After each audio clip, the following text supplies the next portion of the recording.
Hey, so I chose to do my music and identity assignment on Jamaica. Um, and so just to start off, we're going to do like an overview of Jamaica. So what we know about it is that it's very small populated. It's only got about 2.5 million people. The segregation is mainly between the wealthy and the poor populated areas. Kingston is where the majority of like the wealth is and also where a majority of the population lives. The other two-thirds are scattered around, but Kingston is actually the home to reggae, which is where Bob Marley lived. Um, Jamaica is mostly known for its major tourist sites and its destinations. It's got beautiful beaches, the clear water, the sand. It's beautiful weather almost all the time. The music obviously is a great attraction. The food and just other sites and like excursions that you can go on. Kind of going ahead and jumping ahead, I picked this site because I've been to Jamaica. I went on a cruise 4 years ago. That's crazy. 4 years ago, I went to the Ocho Rios and I loved it. It was beautiful, but I definitely saw like some of the poor populated areas. It was kind of, I hate to say it was kind of scary.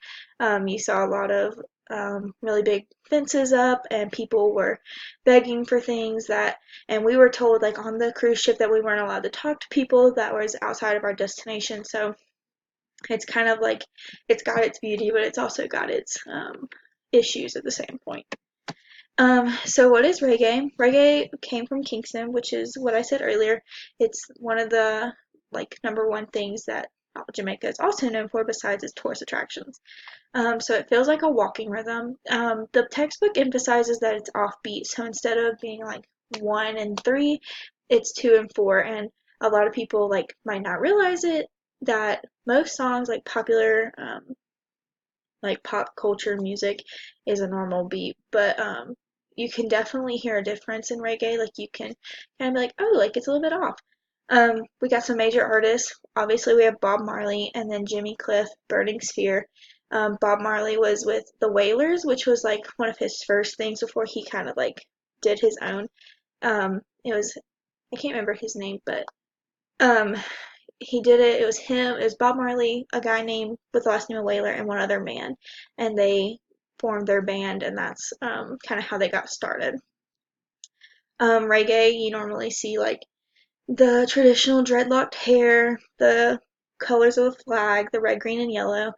You normally will see a marijuana leaf on everything, but you kind of like, okay, why? But there's a lot of background to it. So it's major like religious beliefs, has a lot to do with what the people of Jamaica believe, and also how Bob Marley was able to use reggae to turn it into a form of worship. So before we get to that part, we're gonna look at like what it sounds like, and I have some music examples at the very end. But it's the instruments that are used is it's like an electric feel, so something you might would hear like today we might would hear it like at a bar or something like a club. Very upbeat, lots of things going on. We hear like electric guitars, keyboards, electric sets of drums. But you might also hear like some chimes, some trumpets, saxophones, and the picture in the middle is actually Bob Marley. But you can see he's got like all of these instruments at one, and he's doing like a one-man band. Um, the lyrics are known for kind of to tell a story. So, like I said, and I will explain, reggae uses the lyrics to be a form of worship for Rasta. um, but they go into depth about the political and social injustices of the society, and really they just want to educate and empower others. So I know that a lot of lyrics that I looked at were just recognizing that there was an issue and that they wanted to do something different to better that.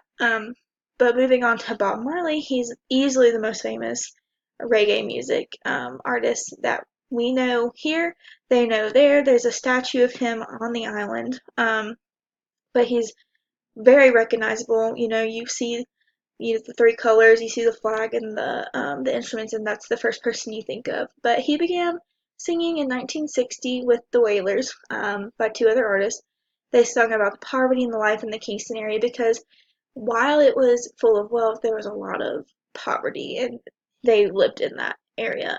So they sung about their hard times, and they sung about once again like the issues that were happening in society. And Bob Marley actually died of cancer when he was only 36, and so I say he had a statue, but it was really hard on the community and it was hard on the religion, and so that is why they dedicated. There's a statue outside of the stadium in Jamaica of him. So reggae is actually a form of worship for the Rastafari, which is the spiritual tradition and religion. It was formed in 1930, so it's relatively new by a man named Marcus Garvey. And basically, Marcus Garvey believed that there was a black messiah, an African messiah, who would come back to save them one day. And it's named after the emperor at the time in 1930. His name was Rastafari, literally straight from his name. Um, many of the people believed that he was the Messiah and that he would come back to save them. And they also believe that their promised land is Ethiopia, that they will, when their Messiah comes back, that is the land that they will be given. I noted code for behavior. So a lot of the Rastafarians are vegetarian and they are really one with nature, which is why I kind of like mentioned the marijuana. They don't believe in smoking or like drinking alcohol, which I think is kind of funny because on the island when I went, they were like promoting drinks everywhere. Like if you walked we went to a Margaritaville on the Caribbean, and there was literally four bars. Like it was kind of like now that I'm reading that, I'm like that's a little not what I remember.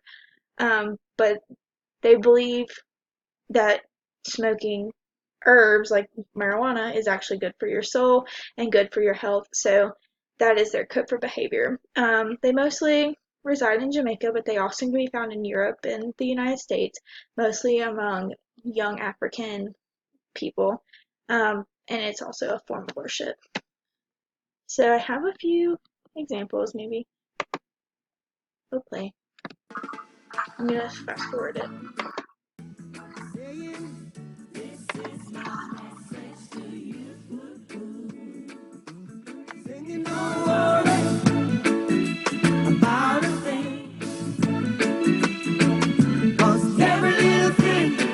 So that is like the most well-known Bob Marley song, at least in my opinion. It's one that I know, like I knew right off the top of my head, and they play it all the time. When I was in Ocho Rios, I think I heard it every 3 minutes. But even like where I fast forwarded to, it's like this is my message for you. This is what I'm trying to show you. And you can hear like the electric, you can hear the beats of the drums, you can hear like the you might could even hear the steel pan, which is in actually from Trinidad and Tobago, but things like that. Let's see if we can.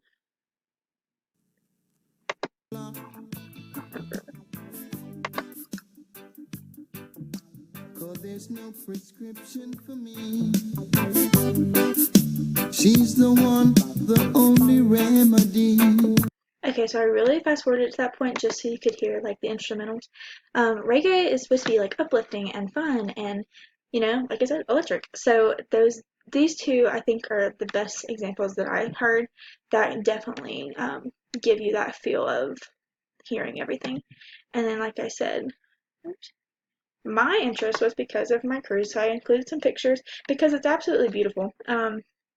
Yeah, like this was before getting off the boat when we were docking, and then this was like the beautiful beaches. It was so pretty. The water was so cold. It was amazing. And then like just look at the view. Like it's so pretty. But I definitely think that it really depends on where you go. Like I said earlier, like some of the parts that we saw were creepy and like on the boat, we were told like to definitely be aware of our surroundings, which is like for anybody that you're a tourist, like in any area. But it was an absolutely beautiful place to go and experience and learn about the culture. I got to go into the city. That's what this picture is. I got to go like into the town and I like let a woman do the cornrows on my hair and like she talked to me about her childhood, and so like I definitely got that feel. And I also did like the coconut water. It was gross, but I got to try it. But yeah, so this is my presentation. Thanks.